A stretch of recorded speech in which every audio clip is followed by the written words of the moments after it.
అసలు ఏం తింటున్నామో, ఎందుకు తింటున్నామో తెలియకుండా తింటున్నాం. మనం తినే దాంట్లో కొంచెమైనా ఆరోగ్యాన్ని ఇచ్చేవి ఉంటుందా? హాస్టల్‌లో ఫుడ్ అయితే అసలు రైస్‌లో ఏం కలుపుతారేమో గానీ, కొంచెం తినగానే కడుపు నిండిపోయినట్టు ఉంటది. పైగా ఫుడ్ అరగకపోవడం ఇలాంటియన్నీ ఉంటాయి. రైస్‌తో వీళ్ళతో ఎందుకులేరా బాబు అని ఇలా కొంచెం గోధుమ రవ్వ తెచ్చుకుని అట్‌లీస్ట్ వీక్లీ 2, 3 టైమ్స్ ఇలా వీళ్ళు రైస్ తినకుండా ఇది తింటూ కర్రీస్ వీళ్ళు వండినయి గానీ, లేకపోతే మనం వండుకోవడం బెస్ట్ అని వండుకుంటూ ఉంటాం.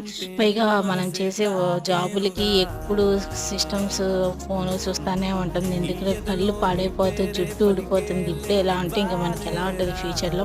కొంచెం హెల్త్ మీద ఎలాగైనా ఫోకస్ చేయాలి అని, హెల్త్‌ని కాస్త బాగా పట్టించుకోవాలని ఇలా డైలీ ఫ్రూట్స్ తెచ్చుకొని తినడం స్టార్ట్ చేశాను. మీరు కూడా స్టార్ట్ చేశారా?